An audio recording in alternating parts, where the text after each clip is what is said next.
Tumsifu Yesu Kristo. Familia inayosali pamoja huishi pamoja. Basi katika wakati huu ni mwezeshaji wa kipindi hichi ni Frateri John Jacob Obago wa shirika la Neno wa Mungu chini ya usimamizi wa Holy Cross Family Ministry Tanzania. Katika wakati huu ningependa kukaribisha ndugu mpenzi msikilizaji na mtazamaji wa kipindi hichi ili tuweze kusafiri pamoja katika safari hii ya kuweza kujifunza mambo mbalimbali ambayo yana manufaa katika kuweza kutuinua kiroho na kimwili. Basi katika wakati huu mada ambayo tunapenda kuweza kushirikiana katika siku ya leo ni ukimya wa Mungu katika nyakati mbalimbali za changamoto ya maisha yetu. Na sisi kama Wakristo wa Katoliki ama watu mbalimbali ambao tunasikiliza kipindi hichi ni mashuhuda katika sehemu mbalimbali za maisha yetu ama katika safari ya maisha yetu ya imani na mambo mbalimbali. Katika safari hii ya maisha mara nyingi tunajikuta pamoja na juhudi na mazoezi mbalimbali ya kiroho, lakini kuna kipindi tunajikuta tunahisi uchovu wa roho na tunahisi uchovu wa kuendelea na shughuli na mambo mbalimbali ya kiimani ambayo tunakuwa tunafanya. Na tunapofika hapo ndipo sasa tunaanza kupata hisia kwamba inawezekana Mwenyezi Mungu ametuacha. Kwa kuanza na maana halisi ya ukimya wa kimungu katika nyakati hizi za changamoto ni ile hisia ya kuhisi kwamba Mwenyezi Mungu yuko mbali na sala na maombi yako ambayo unakuwa unatoa unaona hayajibiwi kwa wakati husika. Na mara nyingi kama wanadamu nyakati hizi za ukimya sio zinawatokea tu wale wasio na imani. Nyakati hizi huweza kuwatokea hata wale watu ambao wana imani thabiti. Na mfano halisi tunapata katika maandiko matakatifu ambao tunamwona Ayubu kupitia katika mahangaiko na changamoto alizokuwa anazipitia. Alihusi ukimya hii baada ya mateso na changamoto mbalimbali kuweza kumkabili, lakini pamoja na kuendelea na kusali, lakini hakuona majibu ya haraka kama vile alivyokuwa anategemea. Nasi Wakristo wa Katoliki katika safari ya maisha na safari ya imani kuna nyakati ambazo tunakutana na hali hii.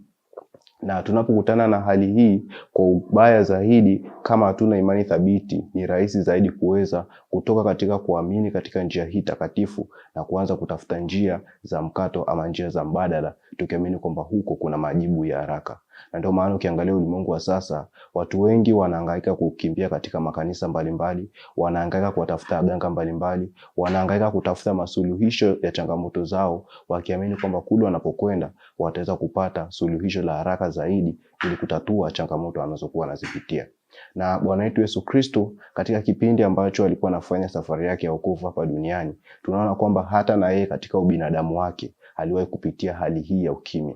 Na kama tunakumbuka Yesu Kristo alipokuwa anasali, alisema Mungu wangu, mbona umeniacha? Katika ubinadamu kama tunavyoamini kwamba Kristo alikuwa Mungu kweli na mtu kweli. Katika mtu kweli tunaona kwamba alikuwa ni wa kwanza kushuhudia kwamba alihisi ukimya huu na kulalamika kwamba Mungu wangu, mbona umeniacha? Na sisi kama binadamu ambao tunaishi katika ubinadamu huu, kuna wakati nasi tunalia na kuomboleza tukiamini kwamba inawezekana Mwenyezi Mungu ametuacha.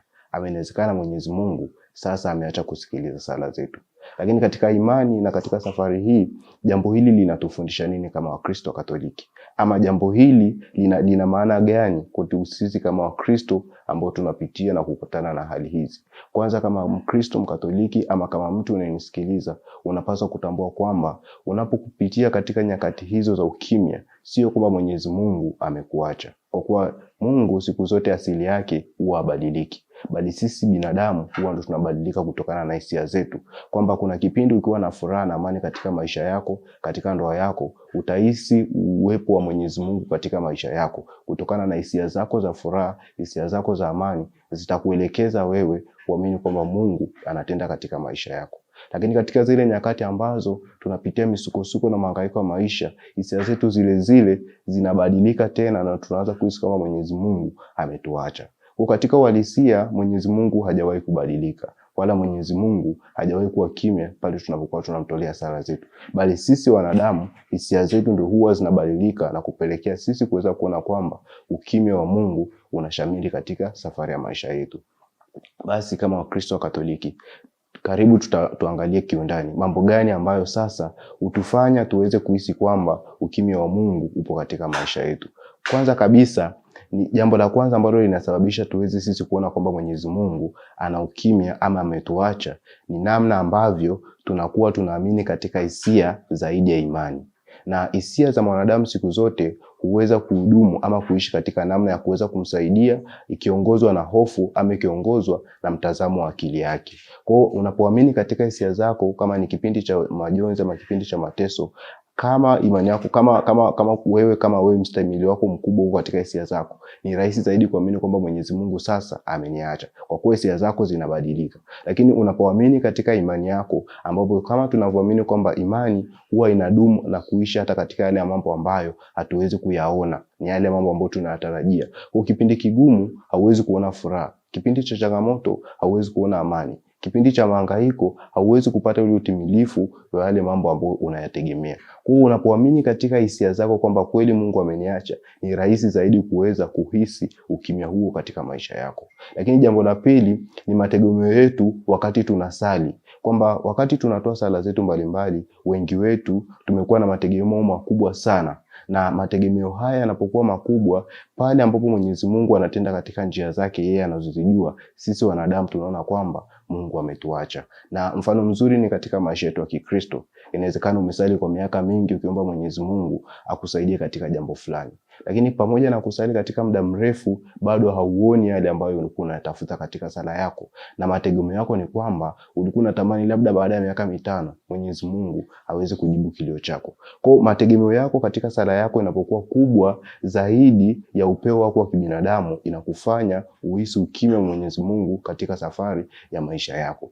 Lakini jambo lingine ambalo linatufanya kama Wakristo kuweza kuona ukimya wa Mungu katika maisha yetu ni kutaka majibu ya haraka pale tunapokuwa tunaomba. Na ubaya zaidi wa Kristo, tunakwenda mbali na kuanza kuamini kwamba katika sala zetu tunazitengeneza kwa mtindo ambao tunategemea sisi iwe kama tunavyotaka. Na Kristo siku zote anatufundisha kwamba njia zake yeye sio kama njia zetu, wala mawazo yetu hayawezi kuendana na mawazo yake. Lakini sisi pamoja na udhaifu wetu huu, kuna kipindi tunaingia katika mtego wa kuharakisha katika sala. Tunajua kwamba sala hiyo ni wewe unaongea na Mwenyezi Mungu na kumruhusu azidi kutengeneza mahusiano yako mazuri wewe na yeye. Lakini pale tunapotaka sala zetu zijibiwe kadiri ya mapenzi yetu, tunaanza kwenda kinyume na kuanza kuhisi ule ukimya pale ambapo Mwenyezi Mungu atatenda katika njia zake. Labda umekuwa ukiomba kwa muda mrefu kwamba biashara yako ikue, lakini pamoja na kuomba kwa miaka 5 ama zaidi, bado biashara yako haileti mabadiliko yoyote. Kwa hiyo kwa sababu ulikuwa unataka majibu yako ndani ya miaka 5, waraka ule unapokosekana ama waraka ule unapokuendesha kufika katika kuamini kwamba haya halijatokea, basi ni rahisi zaidi kuamini kwamba kweli Mungu amekuacha. Lakini kama nilivyotangulia kusema, wengine pia tunapokuwa tunasali na kutengeneza picha ya taswira yale tunayoyataka. Labda umekuwa ukihangaika kwa muda mrefu, unaishi katika nyumba za kupanga. Sasa katika sala yako ambayo unakuwa unapeleka kwa Mwenyezi Mungu, kila siku unaomba Mwenyezi Mungu akupatie aina ya nyumba unayohitaji wewe, ama akupatie aina ya kiwanja na ukubwa wake unaohitaji wewe. Kwa pale Mwenyezi Mungu anapokubariki kwa namna nyingine, wewe unaanza kuona kwamba huyu Mungu hajatenda kama nilivyotaka, hivyo basi asikilize yale ambayo ninayaomba. Na ukimya huu wa Mungu katika nyakati mbalimbali za maisha yetu umeleta mjadala mkubwa sana hata kwa wasomi mbalimbali na watu mbalimbali wenye imani.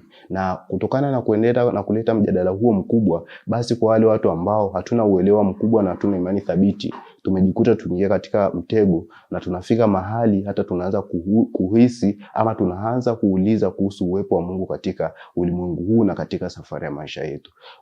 Watu mbalimbali, wana falsafa na watu wengine wengi ambao wana imani na elimu ya taamuli Mungu, wamekuwa kija na maana mbalimbali juu ya ukimya huu wa Mwenyezi Mungu na namna gani unahusiana na maisha yetu ya Kikristo. Na sisi kama Wakristo wa Katoliki ambao tunajikuta hatuna uelewa mkubwa, tunaposhindwa kuwa na imani thabiti ya kusimama katika kile tunachokiamini, ni rahisi zaidi kuingia katika huo mtego.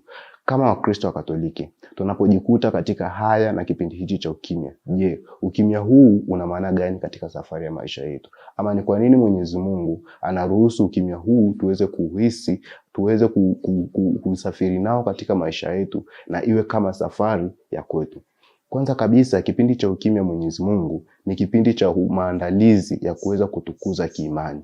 Kwamba Kristo kwa upendo wake wa kipekee anaturuhusu tupitie katika vipindi hivi ili kutokana na ukavu wetu, kutokana na upotevu wetu, tuweze kuzidi kuwa na hamu ya kuweza kufikia ule upendo wake. Kwa kuwa hata katika maisha ya kawaida, pale unapokuwa unapata kitu kwa wakati sahihi, kila kitu unapokitaka, kwamba labda nikitaka kununua kitu fulani kwa wakati fulani, ninakiupata kwa urahisi, ni vigumu zaidi wewe kuona thamani ya kile kitu ambacho wewe umekizoea. Sawa na nguo zako ambazo unakuwa unavaa mara nyingi. Ile nguo yako kwa sababu unaivaa kila siku, mara nyingi uweze kuona thamani ya ile nguo mpaka pale inapokuwa inafanyaje, inakosekana. Kwa hiyo kipindi chetu cha ukavu wa kiimani na kuhisi kwamba Kristo ama kuhisi kwamba Mungu alipo kwa kipindi kile, ni kipindi cha maandalizi, na maandalizi haya yanazidi kutujenga kiimani na kiroho, tuweze kuamini kwamba huyu Kristo ambao alitenda jana, basi ndio huyo huyo anazidi kufanya kazi mpaka leo hii. Lakini pia katika kipindi hichi cha ukimya ambao tunakuwa tunauhisi mbalimbali, lengo lingine la mahususi la ukimya huu ni kwamba tuweze kutambua kwamba njia za Mungu ni tofauti na njia zetu wanadamu. Na wanadamu, pale upeo wetu wa fikra, pale upeo wetu wa matamanio unapoishia, hapo ndipo neema za Mungu zinazidi kuanza na kuweza kuonekana zaidi. Kwa hiyo kama Wakristo na kama watu ambao tunaamini katika safari hii ya wokovu, tunapaswa kuamini kwamba kipindi hichi cha ukimya Mwenyezi Mungu anatuandaa. Mwenyezi Mungu anatuandaa ili tuweze kuyashuhudia hata yale ambayo hatuyaoni kwa wakati huu katika njia ambayo ni ya ukimya. Na kama ni mtu ambaye unakuwa unatumaini na imani thabiti, hata kipindi hichi ambacho kinakuwa kinakuja kitakutingisha kutokana na udhaifu wako wa kibinadamu, lakini kama utabaki na imani thabiti, ni hakika kwamba hata baada ili kupita na utazidi kusimama imara. Na katika maandiko matakatifu tunaona kwamba kuna watu ambao walikuwa na imani thabiti, lakini nao walipitia katika kipindi hichi cha ukavu. Tunamwona Elia katika maandiko matakatifu, alifika mahali mpaka akamuomba Mungu kama ikiwezekana aweze kuichukua nafsi yake. Tunaomba Ayubu ambaye alikuwa ni mfano thabiti, alipitia changamoto hii na ukimya huu mpaka alitamani kama ikiwezekana Mwenyezi Mungu aweze kumwepushia jambo hili. Lakini pia padri wetu Patrick Peto, kipindi amepata ugonjwa wa TB, ilikuwa ni kipindi sana cha ukimya ambapo aliweza kuhisi katika maisha yake. Kwanza kabisa alikuwa katika safari ya malezi ya kuwa padri, na pamoja na kwamba alikuwa akiomba Mwenyezi Mungu na Bikira Maria msaidie kwa wakati ule, jibu lake halikuja haraka kama vile ambavyo labda ilikuwa mategemeo yake, ama ilikuwa ni kadiri ya watu wengine wanavyoamini. Kwa hiyo kipindi kile cha ukimya, wakiendelea kusali, aliweza kuhisi kwamba inawezekana Mwenyezi Mungu pamoja na kwamba ninasali, lakini inawezekana kuna nafasi kubwa ambayo iko katikati yao. Lakini kilichomfanya padri huyu akazidi kubaki na kuwa imara ni kuamini zaidi katika imani na sio kuamini katika zile hisia zinazomuongoza katika ukimya. Kwa nasi kama Wakristo wa Katoliki, vipindi hivi vya ukimya wa Mungu katika safari ya maisha yetu havikwepeki. Na havikwepeki kutokana na changamoto na mahangaiko ya kila siku ambayo yanazidi bila kutuachia nafasi ya kuweza kuyatafakari maisha yetu. Kwa kutambua kwamba vipindi hivi havikwepeki, kwa kutambua kwamba ni lazima katika hatua maisha yetu, kuna wakati tutahisi uchovu huo, kuna wakati huo tutahisi kwamba Kristo yuko mbali na sisi. Nasi kama Wakristo wa Katoliki, ni jambo gani ambalo sasa litatufanya sisi tuweze kusimama imara hata katika vipindi hivi tuweze kuvivuka? Kwa kuwa hichi ni kipindi ambacho ni kipimo sahihi cha imani yako.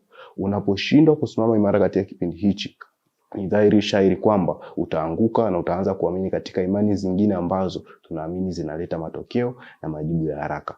Ukiwa kama Mkristo Mkatoliki, unapopitia katika vipindi hivi, kwanza kabisa jaribu kuwa na subira na matumaini kwamba mambo mazuri yanapokuwa yanatokea katika maisha yetu, inawezekana Mwenyezi Mungu anatumia njia ambayo sio rahisi sisi kuweza kuelewa kuleta mabadiliko katika safari ya maisha yetu. Na tukiangalia katika maandiko matakatifu tunamuona Daudi wakati anakwenda kukabiliana na Goliati, katika hofu ya watu wake, katika hofu ile ubinadamu, alisimama na kuanza kusema kwamba Mungu huyu yule alionisaidia kuwaua wanyama mbalimbali hasa mbwa mwitu, ndio huyo Mungu atanisaidia kuweza kumshinda huyu Goliati. Kwa hiyo na sisi tunapopitia katika ukimya huu, hebu tujaribu turuhusu ule moyo wa subira, kuruhusu ule moyo wa matumaini katika safari yetu, tukiamini kwamba yule Kristo ambaye alikupitisha jana katika magumu, ndio huyo anakwenda kusimama na wewe katika kipindi hichi ambacho hauhisi uwepo wake. Lakini pia katika kipindi hichi ambacho tunahisi ukimya huu wa Mungu, kama Wakristo na wasafiri katika imani, tujaribu kukumbuka matendo makuu ambayo Mungu alifanya kwetu kipindi cha nyuma. Kumbukumbu za nyuma zile njema za ushuhuda mtakatifu utusaidia sisi kama Wakristo kusimama imara katika haya tunayoyakabili na kipindi hichi. Na wote tukiwa mashahidi, Kuanzia tunazaliwa mpaka hapa tunapofika, kuna mema mengi ambayo Kristo na Mungu ameyatekeleza katika maisha yetu. Inawezekana hayo mema hayo umeyasahau kutokana na ukubwa na maumivu unayoyapitia sasa hivi. Ama inawezekana furaha ile ya jana kwa sasa umeisahau kutokana na ugumu na changamoto hii ambayo inakukosesha usingizi na kukosesha amani. Hivyo umekuwa kama kipofu wa kuweza kuona yale ambayo Kristo aliweza kufanya kwako siku ya jana. Kwa kukumbuka kwamba Kristo kwa kipindi cha nyuma alikuwa na sisi. Kwa kukumbuka kwamba kuna nyakati ambazo zilikuwa ngumu za magonjwa katika biashara zetu, lakini ni yeye ndiye alitunyanyua na kuweza kutupitisha kule. Hiyo imani ya kukumbuka wema ule tunapaswa kuitumia tena katika kipindi hichi, tukiamini kwamba yule aliyotupitisha jana bado anatenda leo na kesho. Lakini jambo la mwisho ambalo tunapaswa kuendelea kufanya katika kipindi hicho cha ukimwi ni kuendelea kusali na kusali sana bila kukata tamaa. Kama wanautume wa Holy Cross Family Ministry Tanzania, tunavyokuwa kila siku tunajibidiisha katika kuweza kueleza umuhimu wa sala. Kwamba sala ndio chanzo chetu cha kuzidi kurudisha ule ukavu na ule ukimya ambao tunauhisi katika safari ya maisha yetu. Kwa kuwa unapokwenda kuzidi kuongea na Mungu katika sala yako, pale unapokwenda kuongea ni unamshirikisha ule uchovu wako, unamshirikisha ule ukimya wako, unamshirikisha yale majeraha yako, unamshirikisha yale matatizo yako. Na hata saikolojia inavyotueleza kwamba kipindi unachopitia msongo mwingi wa mawazo na unapopitia changamoto nyingi, unapopata nafasi ya kuweza kushirikisha na kuyatoa nje, ni hatua ya kwanza ya kuweza kupata utabibu. Nasi katika njia ya sala, kwa kuwa mara nyingi inawezekana katika kipindi hichi cha ukimya, kutokana na upofu na uziwi wa kiroho, hata wale ndugu na jamaa marafiki usiweze kuwasikiliza kutokana na ugumu na uzito wa tatizo lako. Inawezekana ni rafiki yako anakutia moyo kwamba hili tutapita, lakini wewe ndani ya moyo wako unaona kabisa hili siwezi kupita kutokana na ukubwa wa shida yako. Inawezekana hata ni familia yako anakuambia hili kuna mtu aliyewahi kupita, lakini ni mtu mwingine ndiye aliyewahi kupita na sasa ni nafasi yako wewe kuweza kuhisi kile. Kwa hiyo kupitia sala ambazo tunakuwa tunasali kila siku, na hasa sala pendo ambapo Bikira Maria kwa namna kipekee sana anatuachia rozari, kwamba kipindi hichi ambacho unapitia matatizo mbalimbali na ukimya ni kipindi ambacho tunajitahidi na tunapaswa zaidi kurudisha uhusiano wetu na Mwenyezi Mungu. Na kama Wakristo wa Katoliki tulivyo na tunu, tulivyo na zawadi mbalimbali za sala za kuweza kufika kwa Mwenyezi Mungu, hivyo hivyo Bikira Maria kwa namna kipekee anatupatia rozari.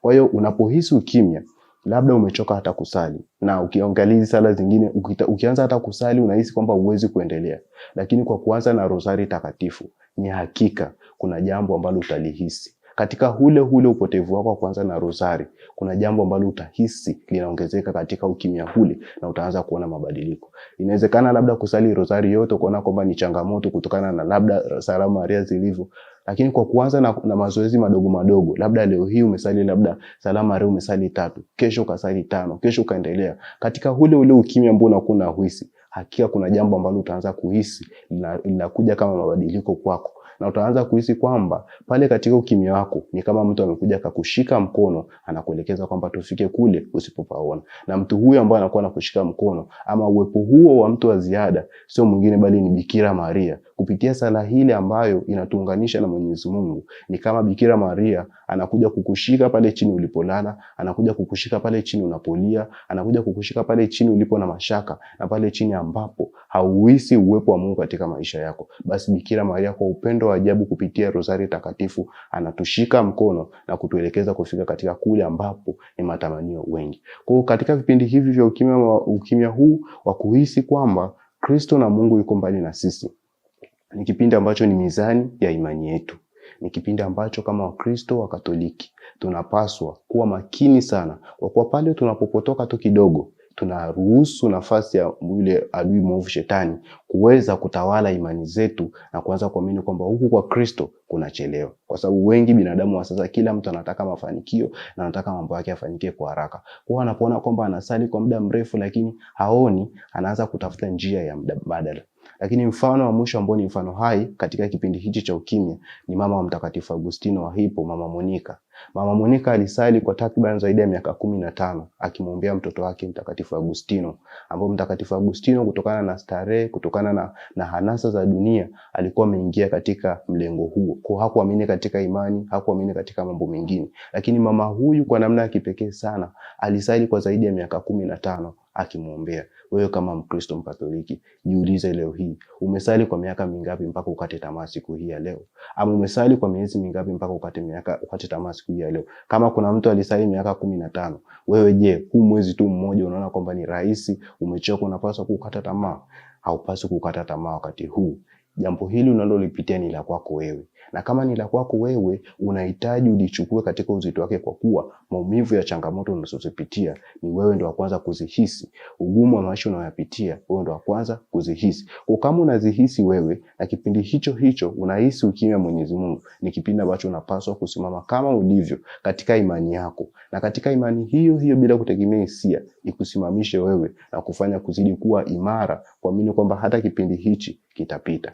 Mungu anatenda katika njia za mbalimbali, ama njia tofauti. Ukimya huo pia ni namna ya Mungu kuongea na sisi katika maisha yetu. Na wakati huo tunahisi kwamba hakuna anayetusikiliza, lakini Mungu anaongea na sisi kupitia ukimya huo, kwamba hichi kipindi ambacho unapitia wewe, pamoja na kwamba unapitia mahangaiko, lakini mimi nipo katikati yako. Lakini pia Mungu anatufundisha jambo lingine, kwamba sio yale tunayoyataka katika wakati wetu ni lazima ayafanye. Kwamba majibu wa Mungu anaweza akawa ndio, hapana, ama kwa wakati mwingine. Kwa hiyo unapoona kwamba una ukimya, usizani kwamba Mungu asikilize sala zako, ama usizani kwamba Mungu amekuacha. Inawezekana Mungu anakufundisha kwamba hichi unachokiomba kwa sasa hivi hautakipata kwa sasa hivi, lakini wakati mwingine ambao ni wakati stahiki utakipata zaidi. Kwa hiyo unaomba kazi, umekosa kwa muda mrefu, unasema Mungu anisikilize. Inawezekana kazi ile unayoiomba Mungu ana malengo mazuri ya kuweza kukupatia kazi nzuri tofauti na ile unayoiomba kwa wakati huu. Kwa hiyo kwa kukaa katika ukimya ule, ukiwa unaamini kwamba Kristo atatenda zaidi ya hili, basi Mungu anaona ile imani yako na kuweza kuishibisha. Lakini mfano wa mwisho ambao ni mfano hai katika maisha yetu, pale tunapokuwa tunafiwa na wapendwa wetu, ni kipindi ambacho tunahisi ukimya mkubwa sana na tunaanza kujiuliza, kwa nini mimi? Kwa nini Mungu umemchukua baba yangu? Kwa nini umemchukua mama yangu? Kwa nini umemchukua mdogo wangu? Tazama, huyu ndiye alikuwa ananisaidia katika shughuli fulani. Kwa nini umemchukua yeye? Kwa zile kwa nini zinazidi kutengeneza hali ya hofu, na zinazidi kutengeneza njia wewe kuanza kuamini kwamba huyu Kristo unayemwomba kila siku inawezekana akusikilize, kutokana na zile kwa nini. Lakini kipindi kile ambacho umefiwa, unapitia huzuni yoyote, kumbuka kuna watu mbalimbali ambao wanakuwa wanakuliwaza. Kuna watu mbalimbali ambao wanakuwa wanasafiri na wewe. Sasa katika mtazamo wa kiimani tunaamini kwamba Kristo kuna namna ama kuna wakati ambapo anatumia watu wa karibu yetu kuweza kututia moyo. Kwa hiyo inawezekana tusishuhudie uwepo wa Kristo katika kipindi kile cha huzuni, lakini Mungu anatumia marafiki zetu, anatumia ndugu zetu, anatumia wapendwa wetu kuzidi kutuliwaza, ili tupite katika kile wakati ambapo ni ukimya. Kwa hiyo unapofikia katika wakati huo, usianze kutamani kuona ule uwepo wake hapo. Jaribu kutambua na kuthamini uwepo wa watu mbalimbali ambao wanatuzunguka katika maisha yetu.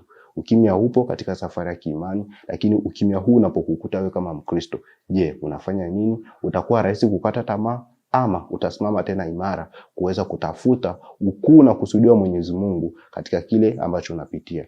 Padri wetu Patrick Petron ni mfano halisi wa swala hili la ukimya wa Mungu katika maisha yetu. Kama angekuwa na moyo mwepesi wa kukata tamaa na kuacha safari yake ya wito, inawezekana pale alipoumwa TB angesema kabisa, Mungu anisikilize, hapa ndo mwisho wangu.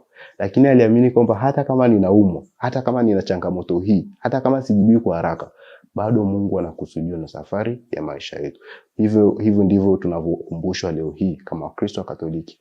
Mungu bado anakusudia na safari ya maisha yako. Haijalishi ukimya, lakini anapoamua kutenda kwa wakati wake sahihi, atatenda na atatenda zaidi ya matamanio yako. Ninashukuru sana.